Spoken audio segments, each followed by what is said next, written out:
Would you like to 10x your productivity and stop feeling so overworked and overwhelmed? Welcome to the Extreme Productivity Podcast with New York Times bestselling author and Inc. 500 entrepreneur, Kevin Kruse. Welcome to the show, everyone. Kevin Kruse here, helping you to get more done and to get more free time back into your life. Speaking of getting time back, finally, my 18-year-old daughter Amanda just made her college selection, and she is Hofstra bound. Go Pride! The amount of time it takes to apply to colleges and to fill out the forms and the college visits, and don't even get me started on that FAFSA form, it is absolutely ridiculous. Anyway, one down and two more kids to go. Any Hofstra alums out there? Drop me a note. All right, in the last episode, I revealed what you can do to fix the problems with the open door policy. Today, I'm sharing this crazy practice that one company has called Mad Meeting Mondays. But first, I've got a really cool one-page infographic that you can download. It's called Maximize Your Meetings.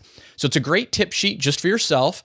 And you can even print it out and frame it and put it in your conference room if you're running a small business or running a team so that others can learn and remember how to run awesome meetings too. If you want it, just visit productivity-podcast.com or take your phone out and text the word achieve to 44222. All right, so let's talk about meetings.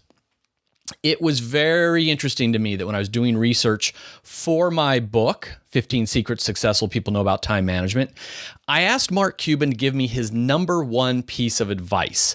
What would Mark Cuban tell people was the secret to time management and productivity? And he said this. He said, never take a meeting unless someone is writing you a check. So in his typical, witty style, Cuban zeroed in on one of the most common complaints among professionals. Meetings get in the way of real productivity. Software company Atlassian did some research and they found the average employee attends 62 meetings per month. Half of those are considered to be time wasted by the participants. Microsoft did a 38,000 person study in 200 countries. How many countries are in the world? I think probably only about 200. People spend 5.6 hours each week in meetings, and 69% are considered not productive. So more and more organizations are coming up with organizational level solutions to meet the problem. In other words, they're not just trusting that their people are going to do the right thing or that their managers are going to know when to call a meeting and when not to. So in an interview for my book, Dustin Moskovitz, the co-founder of Facebook, and his new company is Asana with the team productivity app. He said they have a policy of no meeting Wednesdays, one day a week where you just can't hold meetings. Similarly, my friend Kate Kinslow, when she took over as CEO of Aria Healthcare outside of Philadelphia here, she implemented no meeting Fridays.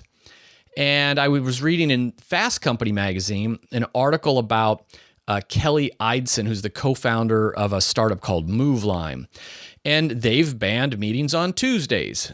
She considers those maker days, the one day a week when people can work wherever they want to on, their top priorities without having to worry about being accessible to others. So I was mentioning this one day a week fast, meetings fast, to Rory Vaden. I was actually being interviewed on his podcast.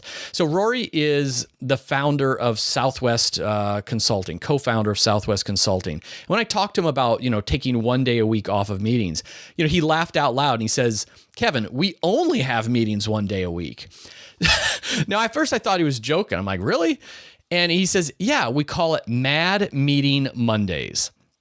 Now, Rory is, he's kind of a big deal. He's a New York Times bestselling author of 2 books, Take the Stairs and Procrastinate on Purpose. He knows a lot about productivity.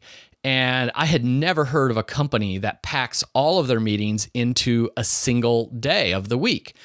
So I emailed him some questions, for as a follow-up interview. And, this is what he wrote back. I mean, this is really good stuff.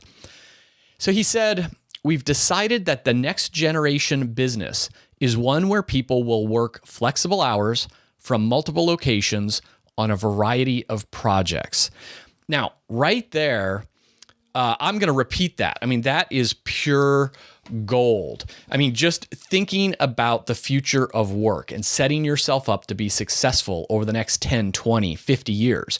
We've decided that the next generation business is one where people will work flexible hours from multiple locations on a variety of projects. So he continues, Mondays are the one day we ask everyone to come in. We meet, we talk, we discuss, we make decisions. Then the rest of the week, we scatter across the world, we deploy those decisions, and we execute those strategies. A meeting to us is defined as a regular, recurring gathering of 3 or more people in the company. It's not that you're disallowed to meet with people or even groups other times. It's just that everyone knows that Monday's the official day for meetings. We run an insanely tight ship. Everyone comes to the meetings with a rolling topics list, and we crank. For us, this strategy is more out of necessity than trailblazing. We've grown from 25 people to 115 people in 3 years. We're running and gunning and hustling. Man, you can just hear the energy and hustle in Rory's message to me. I love that. So here's this crazy company, Southwest Consulting. Check them out on the web. They do mad meeting Mondays. They don't outright ban meetings the other 4 days, but you can tell culturally it's frowned upon. So how can you apply it? Well, listen, would you rather have more meetings in your life or fewer meetings?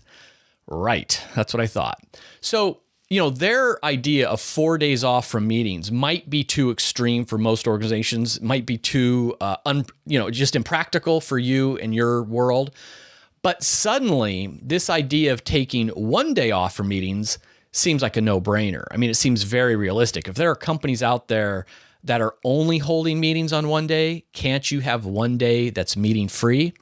So if you're a small business owner or you run a department in a larger company, maybe you can implement a meeting free maker day, on your team or in your company.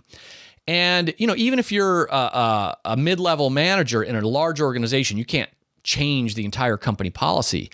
You can still establish that cultural norm for your own team, for everybody that, is in your downline, as they say. And even, if you're a solopreneur, you're a creative, you're an artist or a writer, should you maybe block 1 day a week of your calendar and just refuse to take phone calls and meetings on that day? That's your maker day. That's when you're getting back to that first draft. That's when you're finally going to crank out, your new project. Will you commit to having at least 1 day off from meetings? Okay, make sure you subscribed to this podcast in iTunes or Stitcher so you don't miss the next episode, when I'm going to share 5 immediate strategies so that you can get a better night's sleep tonight. Well, not tonight because the episode's next week, but I think you know what I mean. 5 strategies to immediately get a better night's sleep. And you can get a Maximize Your Meetings infographic by visiting productivity-podcast.com, or break out your mobile phone and text the word ACHIEVE, ACHIEVE, to the number 44222. Until next week, remember, master your minutes to master your life.